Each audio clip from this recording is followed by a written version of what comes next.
میں موجود ہوں اس وقت صوبہ سندھ میں علم کے سب سے بڑے علمی گہوارے یونیورسٹی آف سندھ جامشورو میں۔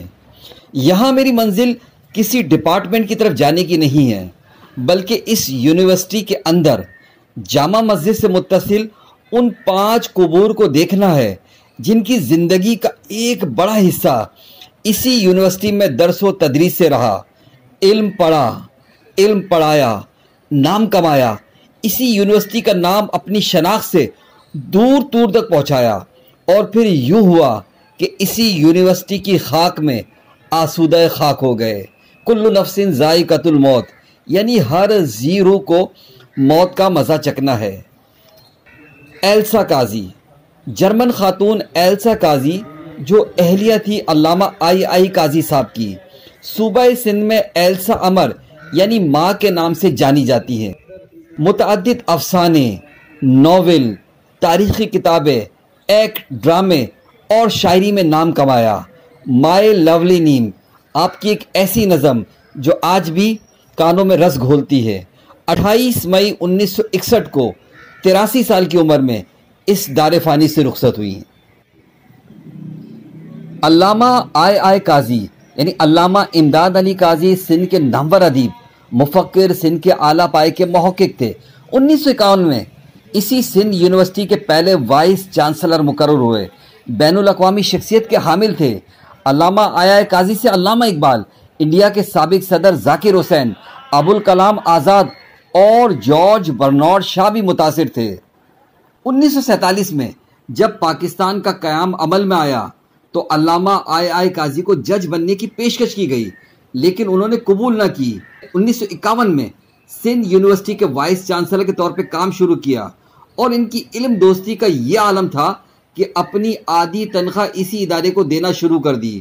انہوں نے کئی عہدوں پر کام کرتے ہوئے خود کو متحرک اور فعال اور بہترین منتظم ثابت کیا، اور سندھ میں تعلیم کے فروغ کے لیے بڑا کام کیا، اور نہایت قابل شخص تھے۔ کہتے ہیں کہ انہوں نے دریا میں کود کر اپنی زندگی کا خاتمہ کر لیا تھا۔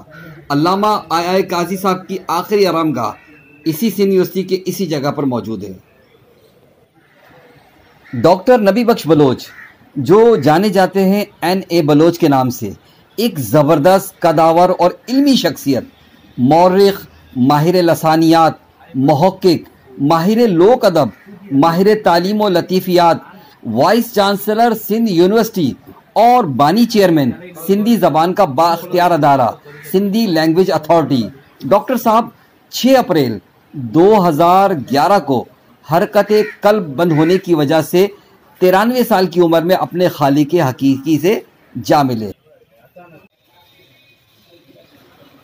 محمد ابراہیم جویو سندھی زبان کے ممتاز ادیب، مترجم، معلم اور دانشور تھے، جن کے فکر و فلسفے سے سندھ کے سیاست دانوں، دانشوروں، ادیبوں سمیت عوام کی ایک بڑی تعداد متاثر تھی۔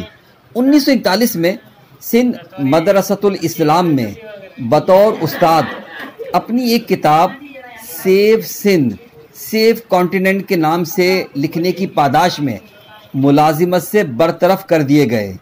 سندھی ادبی بورڈ کے سیکرٹری بنے اور 9 نومبر 1917 کو 102 سال کی عمر میں وفات پائی۔ سندھ یونیورسٹی کی vice chancellor professor doctor Abida Tahrani کو تعلیم کے شعبے میں کی گئی ان کی نمایاں خدمات کے اعتراف میں حسن کارکردگی کے ایوارڈ سے نوازا گیا۔ ڈاکٹر طاہرانی نے یہ ایوارڈ یوم پاکستان کی ایک پروقار تقریب میں وصول کیا۔ ڈاکٹر عابدہ طاہرانی کی تعلیم کی خدمات اور ان کی 29 سالوں کی اقتصادیات، ماحولیات، جینڈر، غربت، پانی کے وسائل، ڈرینیج ایریاز کے موضوعات پر کی گئی تحقیق ان کی بے پناہ کارکردگی کا اظہار کرتی ہے۔